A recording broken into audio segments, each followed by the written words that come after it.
दूजे तुझसे गलती रे भाई।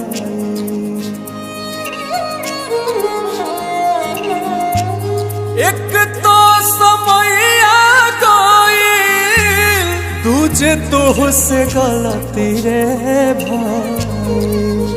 अरे सजनी रे तीसरे चुनरिया तो हर माइल रे। अरे सजनी रे तीसरे चुनरिया तो हर माइल रे।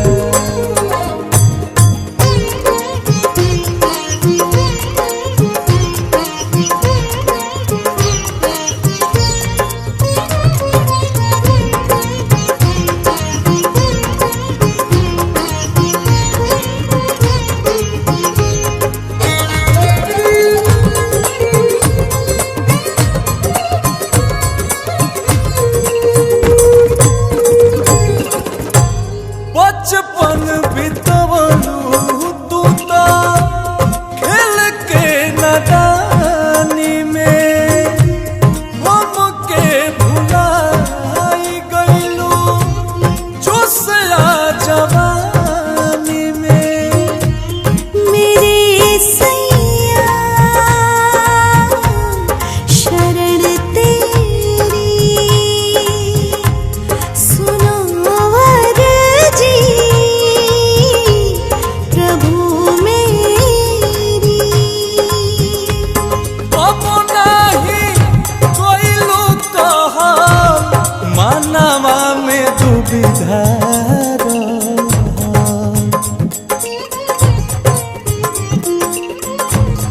कब नहीं कोइलू कहा मानवा में दुविधा। अरे सजनी रे काम नहीं आई गुणवा भाइल रे। अरे सजनी रे तीसरे चुनरिया तो हर माइल रे।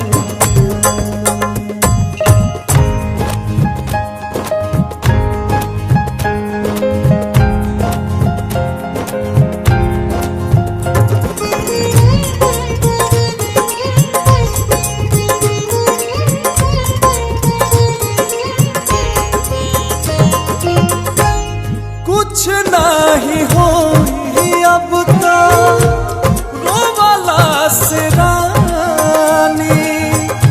बाप के गठरिया तोहार कहता कहानी। मेरे राजा रहम करना शरण अपनी मुझे रखना। लाख 84 ओनी कब फेर जाना मोहनी। लाख 84 ओनी कब फेर जाना मोहनी। अरे सजनी रे चली ना बहाना कौनो कइल तेरा। अरे सजनी रे तीसरे चुनरिया तो हर